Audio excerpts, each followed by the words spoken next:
Hello students, मैं technical Urdu फ़ोनिक्स में आपको खुश आमदीद कहती हूँ।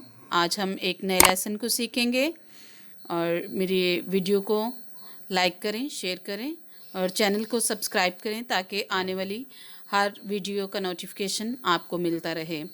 आज हम दाल को सीखेंगे। जो ऊपर आप गोल दायरे में देख रहे हैं वो दाल है। दाल की जो आवाज़ है वो है द, और द को आज हम आ के साथ इस्तेमाल करेंगे। द आ दा, दाल है ये। और दाल की जो आवाज़ है वो है ड। ड को हम आ के साथ इस्तेमाल करेंगे। ड आ डा, ड आ डा। ये ज़ाल है और ज़ाल की जो आवाज़ है वो है ज़।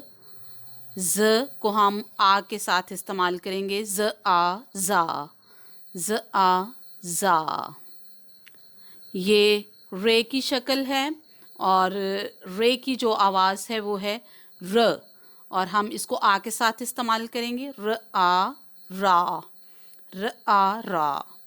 ये ड़ है। ड़ की कोई जो ड़ है इसकी आवाज़ है ड़, और ये हमेशा जो अल्फाज के है वो आखिर में आता है, जैसे कि पहाड़ है, बाढ़ है, आड़ है, ऐसे ये आखिर में हमेशा आता है।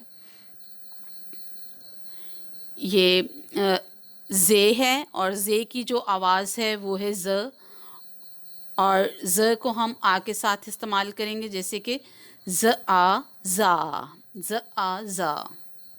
ये से है और से की जो आवाज़ है वो है स। स को हम आ के साथ इस्तेमाल करेंगे। स आ सा, स आ सा। हाँ जी, अभी हम कुछ अल्फाज छोटे छोटे बनाएंगे, जैसे कि द आ दा दा दा दा, द आ दा दा दा दा। ज़ात, ज़ात,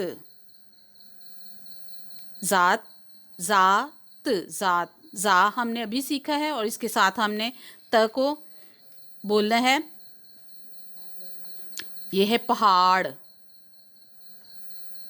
ये ड़ की आखिर में आवाज़ है पहाड़।